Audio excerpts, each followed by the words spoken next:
Hola, bienvenidos doctores. Nosotros somos el equipo número 7 y el día de hoy vamos a estar resolviendo la práctica número 2 de farmacología denominada fármacos anticonvulsivantes.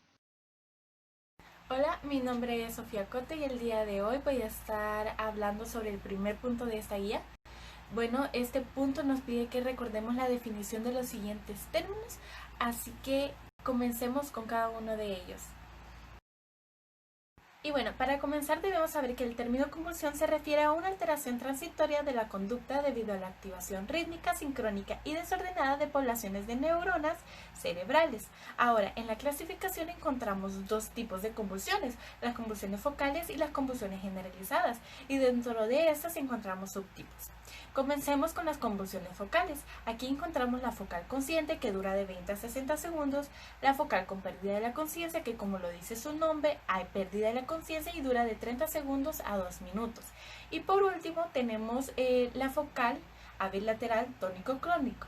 Esta se caracteriza por contracciones sostenidas seguidas por periodos de contracciones musculares que tienen alternados periodos con relajación, ¿verdad? Estas duran de 1 a 2 minutos. Ah, Ahora, con respecto a las convulsiones generalizadas, vamos a encontrar la ausencia generalizada, la mioclónica generalizada y la generalizada tónico-clónico. Que esto lo importante es que si llega a durar más de 5 minutos puede llegar a ser emergencia. Ahora se nos pide que definamos epilepsia. La epilepsia es una enfermedad neurológica cerebral crónica caracterizada por su predisposición a presentar crisis epilépticas repetidas. Normalmente se pide que sean entre 2 o más crisis para definirlo como epilepsia, ¿verdad? El origen de esta se debe a una descarga excesiva paroxística de impulsos nerviosos por parte de grupos de neuronas cerebrales. Ahora, algo importante a destacar es esto, que no toda convulsión es epilepsia y no toda epilepsia se manifiesta con convulsiones. Ahora hablemos de la clasificación. Como podemos ver en la imagen, vemos que hay tres cuadritos.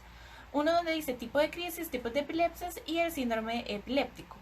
Esta división que nos da la Liga Internacional contra la Epilepsia es una división más para la atención hospitalaria. Así que nosotros nos vamos a enfocar en el cuadrito de en medio, donde nos dice los tipos de epilepsia, donde vamos a encontrar las focales, las generalizadas, las combinadas generalizadas y focales, y por último las desconocidas. Una crisis epiléptica es una alteración paroxística que se produce en una persona de forma brusca e inesperada y que termina de forma rápida, debido a una activación anormal, súbita, breve y transitoria de las células más importantes que componen el cerebro, que son las neuronas. Etiología de las convulsiones. Las células nerviosas del cerebro, es decir, las neuronas, crean, envían y reciben impulsos eléctricos que les permiten comunicarse entre ellas, ¿verdad? Cualquier factor que altere estas vías de comunicación puede provocar una convulsión. La causa más frecuente es la epilepsia, pero como ya habíamos mencionado, no todas las personas que tienen convulsiones tienen epilepsia. A veces eso puede ser multifactorial y entre algunos de estos factores podemos mencionar las fiebres altas, la falta de sueño, el consumo excesivo de alcohol, el consumo de algunas drogas ilícitas, también medicamentos como ciertos analgésicos, antidepresivos o terapias para dejar de fumar, traumatismo craneal y accidentes cerebrovasculares. Además de esos, también tenemos factores genéticos que nos van a predisponer a sufrir de convulsiones. Y por último vamos a encontrar la fisiopatología, donde vamos a ver que hay dos tipos, los mecanismos neurofisiológicos y los mecanismos moleculares. Mi nombre es José Enrique Elías Barra y me toca describir la clasificación de las tres principales categorías según el mecanismo de acción de los anticonvulsivantes. Empezaremos con el 1, que es el canal de sodio. Fármacos como la carbamazepina y la fenitoína sirven mucho para inhibir el disparo de alta frecuencia en la concentración conocida por el efecto para evitar las convulsiones humanas. Se cree que la inhibición de las descargas de alta frecuencia está mediada por la reducción de la capacidad de los canales de sodio. Para recuperarse de esta inactivación lo hace una ejecución con 4 pasos. 1. Tiene que suceder la activación de los canales de sodio, o sea, abrírselos, provocando una despolarización. de estos mismos en la membrana axonal para provocar un potencial de acción. Luego, después de abrirse, se cierran espontáneamente en un proceso llamado inactivación. Se cree que durante este periodo también ocurre el proceso refractorio, que consiste en un breve periodo después de un potencial de acción donde otro potencial de acción no puede llegar a interactuar. Luego, los canales se recuperan y están nuevamente preparados para recibir otro potencial de acción. Esta desactivación no tiene efecto o poco efecto porque el disparo de velocidad es lenta y les permite tiempo para que tengan una recuperación de su activación. Luego, reducir la tasa de recuperación de los canales de sodio tras la inactivación podría limitar la capacidad de las neuronas para disparar. Continuando con el punto, tenemos el sistema GABA. Se cree que varios medicamentos inhiben las convulsiones al regular las inhibiciones sinápticas mediadas por GABA a través de una acción en sitios distintos de la sinapsis. El receptor postsináptico principal de GABA liberado de forma sináptica se denomina GABA A o GABA alfa. La activación de GABA A inhibe las células postsinápticas al aumentar la entrada de iones de cloro en las células, lo que tiende a hiperpolarizar la neurona. Las concentraciones clínicamente relevantes de benzoazepina y barbitúricos mejoran la inhibición mediada por la inhibición de GABA A de las distintas acciones del receptor. Este inhibidor potenciada subyace a la eficacia de estos compuestos frente al ataque focales tónicos clónicos en humanos. Un segundo mecanismo para el potenciador de inhibición sináptica mediada por GABA es el mecanismo anticonvulsivo de la tiagabina. La tiagabina inhibe el transportador GABA-CAT1, reduciendo la captación neuronal y conectiva de la GABA, prolongados tiempos de permanencia en la hendidura sináptica donde activa los receptores GABA-alfa. Y como último mecanismo tenemos los canales de calcio. Las crisis de inicio generalizadas surgen del disparo recíproco del tálamo y de la corteza cerebral. Una propiedad intrínseca de las neuronas talámicas está involucrada en la generalización de descargas de picos y ondas de 3 Hz, es el umbral bajo de corrientes de calcio, o también los canales de calcio tipo T. Se activan a un potencial de membrana mucho más negativo. Esto quiere decir que es un umbral bajo en comparación a la mayoría de los canales de calcio regulados por voltajes expresados en el cerebro.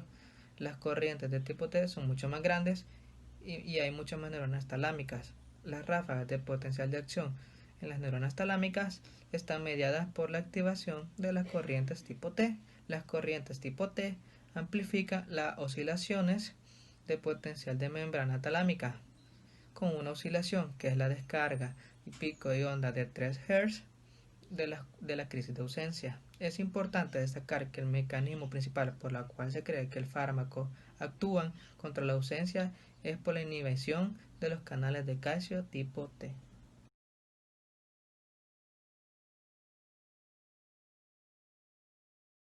Hola, buen día, mi nombre es Mario Cornejo y prosiguiendo con los fármacos que veremos en esta práctica, comenzaremos con la carbamazepina. La carbamazepina, su absorción es lenta, pero esta se absorbe casi completamente. Su concentración máxima plasmática va a ser de 4 a 5 horas y no se afecta con los alimentos. La carbamazepina limita el impulso de la despolarización de las células en la médula. Sus indicaciones van a ser en convulsiones tónico-clónicas generalizadas, focales a bilaterales y también de origen desconocido. Sus efectos adversos van a ser la somnolencia, mareos, vómito, anorexia, visión borrosa, y sus contraindicaciones van a ser en la hipersensibilidad a la carbamazepina, embarazos, insuficiencia cardíaca, renal, y su dosis va a ser de 100 a 200 miligramos al día.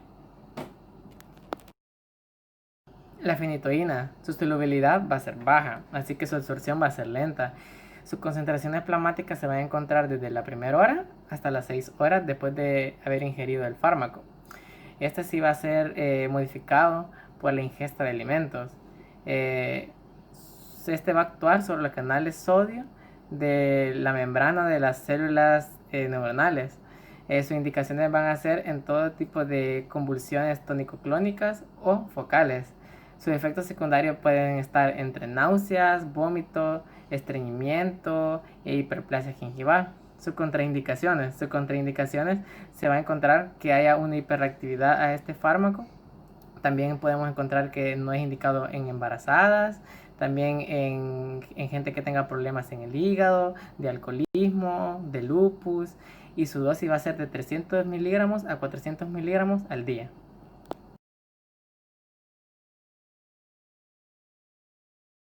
El ácido valproico. El ácido valproico va a tener una biodisponibilidad del 100%. Va a ser de absorción rápida, aunque los alimentos pueden modificar esta absorción. La pueden hacer más lenta, aunque en su extensión siempre va a ser igual.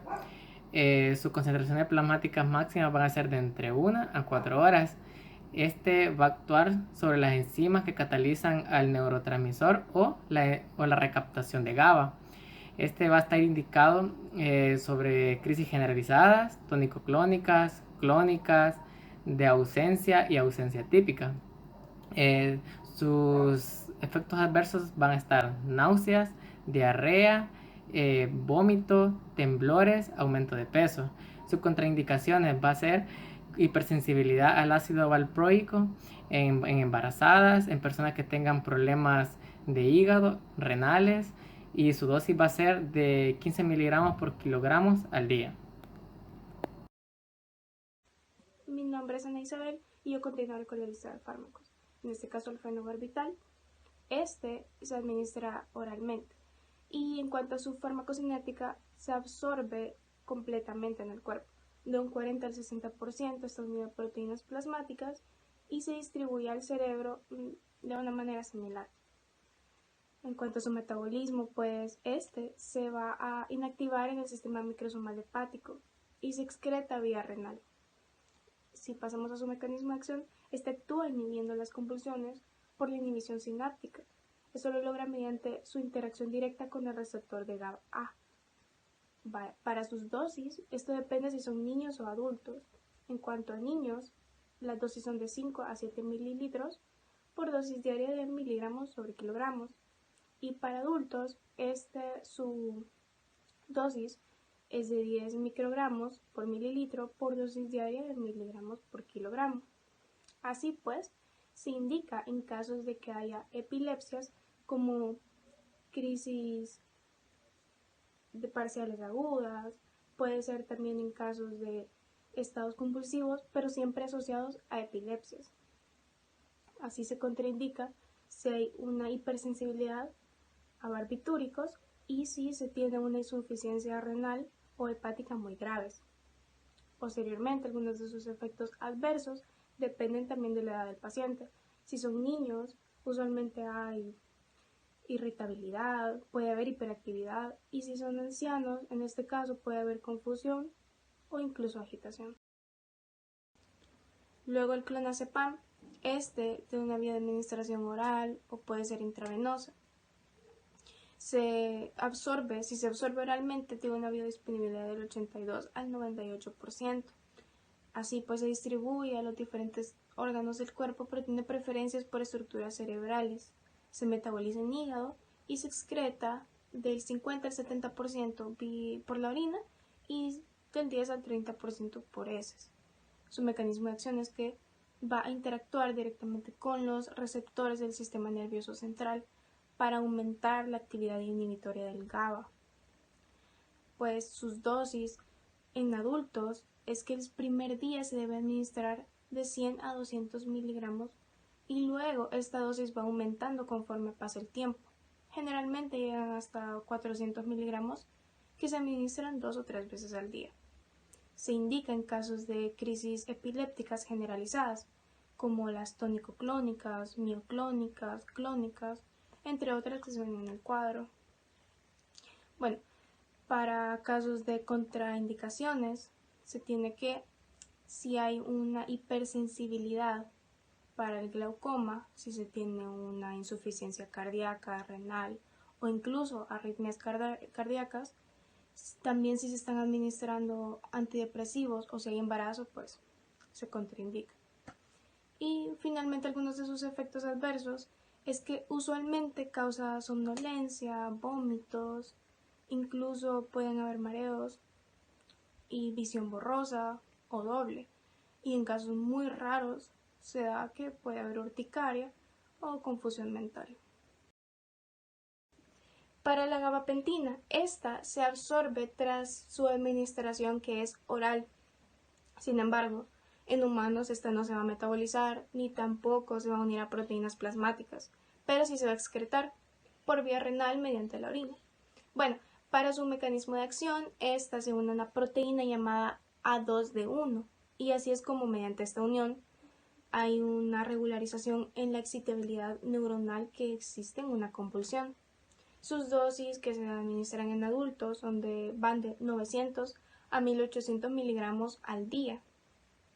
Bueno, y se indica en caso que haya una convulsión de inicio focal y que ésta haya evolucionado a una convulsión tónico-clónica bilateral y que también se estén ya administrando otros fármacos anticonvulsivos. Bueno, se contraindica en el caso que haya una insuficiencia renal, si se está en un periodo de lactancia o embarazo. Y hay que tomar en cuenta algo muy importante, y es que los antiácidos disminuyen la capacidad de absorción de este fármaco. Entonces hay que tener eso en cuenta cuando se administra en un paciente. Y pues por último, algunos de sus efectos adversos que generalmente no se dan, pero si se dan son mareos, puede haber fatiga, puede haber somnolencia y estos usualmente son leves, no son muy graves.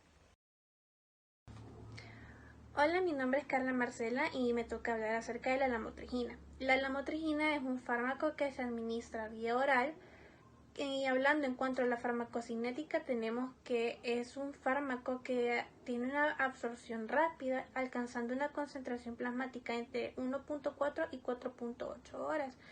No tiene metabolismo de primer paso hepático por lo que no se mira afectado por la ingestión de otros alimentos. Alcanza su biodisponibilidad cerca del 98%. Su vida media es de 25 horas y su unión a proteínas es de alrededor del 55%, por lo que no presenta interacciones clínicas significativas con otros medicamentos que se quieren unir al mismo sitio de unión. En cuanto a la farmacodinamia, todavía no se tiene algo muy definido, pero estudios farmacológicos aseguran que durante estudios in vitro, inhibe las interacciones de los canales de sodio sensibles al voltaje, así estabilizando la membrana neural y modulando la liberación presináptica de neurotransmisores, principalmente excitatorios como el glutamato y el aspartato. En cuanto a las indicaciones, vamos a hablar que obviamente se va a ocupar para convulsiones y también para crisis de tratamientos parciales. Cuando hablamos de sus contraindicaciones, tenemos que tener cuidado en cuanto a la hipersensibilidad en embarazadas y en lactantes. También tenemos que tener precaución con personas que tienen alteraciones de conducción cardíaca, disfunción hepática y renal y talasemias. Hay que evitar también el uso de alcohol y otros depresores del sistema nervioso central, ya que aumentan sus efectos sedantes. En cuanto a los efectos adversos, podemos decir que con frecuencia se presenta la somnolencia, el mareo, la cefalea, el insomnio, el temblor, la ataxia y la visión borrosa o doble. Poco frecuente vamos a tener la ansiedad, la confusión, la depresión mental, irritabilidad, cambios de estado anímico, nistagmismo e incluso aumento de las crisis epilépticas. Podemos decir que hay un efecto de rebote. Hablando ya un poco de las dosis, inicialmente comienza con 25 gramos una vez al día por 2 semanas, seguida de 50 gramos una vez al día también por 2 semanas. Posteriormente se debe aumentar la dosis en un máximo de 50 a 100 gramos en lapsos de 1 o 2 veces hasta la semana, hasta lograr una respuesta óptima. Muchas gracias. Continuando con la temática de fármacos anticonvulsionantes, el siguiente en la lista será el topimarato, que es un fármaco administrado por vía oral, el cual tiene múltiples ventajas en cuanto a la farmacocinética, ya que esta es rápida y es cercana a la absorción total y no se va a ver afectada por la ingesta de alimentos con este. Tiene una cinética lineal, por lo que es posible deducir su concentración plasmática con los cambios de dosis que nosotros hagamos. Durante el metabolismo hepático solo se va a metabolizar un 20%.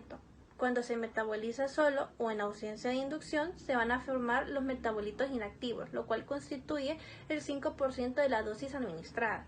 En cuanto a las ventajas, ya dijimos, absorción total sin importar que el fármaco sea en gránulos, tabletas o cápsulas.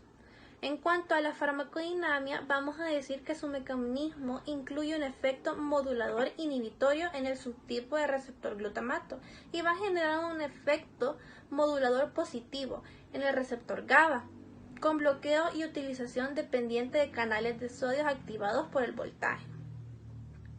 En cuanto a las indicaciones, vamos a tener que es un tratamiento ejercido para las crisis tónico-clónicas primarias generalizadas. Además, también es un tratamiento complementario para la monoterapia inicial y también es utilizado en el síndrome de Lennox y en la profilaxis por migraña. Contraindicaciones, vamos a tener que ser cuidadosos en cuanto a la hipersensibilidad de este y se deben ajustar las dosis en pacientes que tengan fallas hepáticas o fallas renales. En cuanto a los efectos adversos, tenemos los como más frecuentes, la náusea, el nerviosismo, mareos, somnolencia, fatiga, ataxia, retraso psicomotor, trastornos de atención y memoria. Poco frecuentes, problemas con lenguaje, incoordinación muscular, confusión, depresión y dificultad para concentrarse. Raras, vamos a ver eosinofilia, una leucopenia, granulocitopenias, intentos de suicidio o agravamiento de la migraña. Incluidas también la fotosensibilidad y la encefalopatía. En cuanto a la dosis, inicialmente en los adultos 100 gramos por día hasta 200 gramos por día, dividida en 2 tomas. La dosis diaria máxima recomendada va a ser de 50 gramos al día, dividida en 2 tomas. Gracias. Como continuación tenemos el fármaco de la vigabatrina. En su absorción es un compuesto muy fácil, soluble en agua y administrada de vía oral. En su distribución es muy ligera, una cantidad de agua total, puede ser concentrada en el líquido cefalorraquídeo y en el plasma. Está relacionada con la dosis que se tome. Como su metabolismo, este se absorbe rápido y se termina de complementar a partir del tracto digestivo. En su eliminación, este tiene una vida media de 5 a 8 horas y luego se va a ir a la orina para ser eliminada. En su farmacodinamia tenemos que este inhibe de manera irreversible la GABA y aminotransmirasa, que esta enzima está encargada del catabolismo de la GABA, por lo que aumenta la concentración de neurotransmisores en los espacios sinápticos. Como indicaciones, este es un tratamiento completamente para pacientes epilépticos, parciales o sin generalizaciones secundarias. Sus contraindicaciones es que no debe ser aplicada para reacciones con pacientes de hipersensibilidad a la vigabatrina, en embarazos y en lactancias. Sus efectos adversos en el 50% de los pacientes a veces puede ser como mareos, nervios, irritabilidad, agresión, cefalea, excitación y fatiga. Y su dosis es administrada en adultos en 1 gramo al día. Como último fármaco tenemos la etoximida, que se absorbe completa y rápidamente por todo el sistema gastrointestinal. Esta tiene una distribución completa por todo el cuerpo, menos en tejidos grasos, y no se une con importancia a proteínas plasmáticas. Su metabolismo es dado en el hígado por la hidroxilación. Su excreción tiene una vida media por de 40 a 60 horas y se va a eliminar por vía renal. Como farmacodinamia tenemos que va a ir a reducir la corriente de los canales de calcio tipo T que se encuentran en neuronas talámicas. Esta acción impide la sincronización que facilita la descarga de punto y onda. También disminuye la excitabilidad de las neuronas por inhibición de ATPasa dependiendo de potasio y sodio y de la GABA-T. Como indicaciones tenemos que el tratamiento es para las crisis de ausencia. En sus contraindicaciones, en casos de hipersensibilidad a las sucimidas, enfermedades hepáticas, enfermedades renales y en el primer trimestre del embarazo. Como efectos adversos tenemos que son náuseas, vómito, diarrea, dolor, estreñimiento y pérdida de peso. Y como dosis, esto depende, ya que de 3 a 6 años se inicia con una dosis de 250 miligramos al día. En mayores de 6 años puede iniciar con 500 miligramos al día. Y esto se puede ir aumentando de 200 miligramos al día cada 4 a 7 días hasta llegar a una recomendación de 750 a 1000 gramos al día. Hola, mi nombre es Daisy Razo y en este día me corresponde hablarles acerca de los casos clínicos. El caso clínico 1 consiste en un paciente de 8 años de edad con historia de bajo rendimiento escolar, más los padres refieren notarlo ensimismado. En ocasiones es llevado a consulta y después del examen físico y la historia clínica se sospecha convulsiones de tipo crisis de ausencia. Con estos datos responda lo siguiente. ¿Cuáles son los fármacos del primer escoge en este paciente? Según el libro de Principios de Medicina Interna de Harrison para las convulsiones de tipo crisis de ausencia, dice que son ácido valproico, etosuximida y lamotrigina. Según el libro de Bases Farmacológicas de la Terapéutica, dice que son el ácido valproico, etosuximida y clonazepam, pero en este día nos guiaremos según Harrison. Mencione dosis, mecanismo de acción y efectos adversos de dichos fármacos mencionados anteriormente. La dosis del ácido valproico, según Harrison, se encuentra en un rango de dosis de miligramos por día, que es de 750 a 2000 miligramos por día, pero esta se obtiene multiplicando un rango de 20 a 60 miligramos por kilogramos, es decir que el peso va a influir en el paciente para obtener la dosis. Según la literatura de Bases Farmacológicas de la Terapéutica, dice de que la dosis inicial para las convulsiones de tipo crisis de ausencia es de 15 miligramos por kilogramos. Esta es la dosis inicial y que esta aumenta en intervalos semanales de 5 a 10 miligramos por kilogramos hasta llegar a una dosis máxima de 60 miligramos por kilogramos. Es decir, si nuestro paciente tiene 8 años, según datos, porque no nos proporcionaron datos, pero según los datos de la OMS, dice que un peso promedio de un niño de 8 años es de 23.5 kilogramos. Entonces, si empezamos con la dosis inicial, sería de 15 miligramos sobre kilogramos, es decir, multiplicamos 15 por 23.5 sería igual a 352.5 miligramos por día. Es decir, que la dosis de este paciente, la dosis inicial sería de 352.5, sin olvidar que en intervalos semanales esta dosis va a aumentar. Ahora, con respecto al mecanismo de acción, se dice que en concentraciones terapéuticas el ácido valproico inhibe las descargas reiteradas sostenidas inducidas por la despolarización de las neuronas corticales o medulares. Esto también aumenta los niveles cerebrales de GABA, disminuye los niveles de aminoácidos excitadores y también modifica la conductancia de potasio. Entre los efectos adversos del ácido valproico vamos a encontrar la hepatotoxicidad, trombocitopenia, irritación gastrointestinales, pero también vamos a tener efectos adversos neurológicos como la ataxia, temblores y la sedación. Continuando con la etosuximida, hablaremos acerca de la dosis. Según la literatura de bases farmacológicas, dice que la dosis inicial en niños de 3 a 6 años es de 250 miligramos, mayores de 6 años es de 500 miligramos, pero según la literatura de Harrison dice que es un intervalo de 750 a 1200 miligramos por día, que esto se obtiene al calcular un intervalo de 20 a 40 miligramos por kilogramos del niño. En los mecanismos de acción dice que la etosuximida reduce las corrientes de calcio de umbral bajo, es decir, las corrientes de tipo T en las neuronas del tálamo. Asimismo, deprime la corteza motora e incrementa el umbral del sistema nervioso central para el estímulo convulsivo.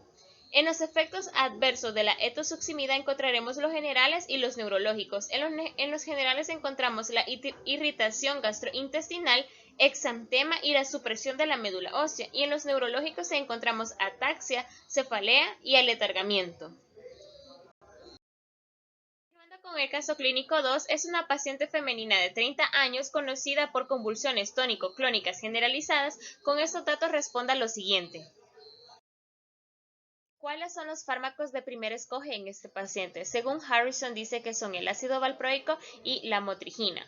También por otra parte tenemos el libro de bases farmacológicas, pero en este día nos guiaremos según lo que nos menciona Harrison. Mencione dosis, mecanismo de acción y efectos adversos de dichos fármacos. Encontramos nuevamente con el ácido valproico, solamente que en esta vez ya no hablaré de él porque anteriormente ya había hablado acerca de todas sus características. Solo cabe destacar acerca de la dosis, la pudimos calcular. Obtuvimos que la dosis inicial de una paciente con un peso promedio de 60.90 de una mujer de 30 años, al multiplicarlo obtendríamos 913.5 miligramos al día. Y esto es con respecto al ácido valproico. Toca hablar acerca de la lamotrigina. Con respecto a su dosis, según Harrison dice que es de 150 a 500 miligramos por día cada 12 o 24 horas. Con respecto a su mecanismo de acción, la lamotrigina bloquea las descargas reiteradas sostenidas de las neuronas de la médula espinal. Asimismo, retrasa la recuperación de la inactivación de los conductos recombinantes de sodio. Y entre los efectos adversos generales vamos a obtener el exantema y el síndrome de Stevens-Johnson. Entre los efectos adversos neurológicos encontramos diplopía, cefalea, ataxia y mareos. Esto ha sido todo. Muchas gracias por su atención prestada.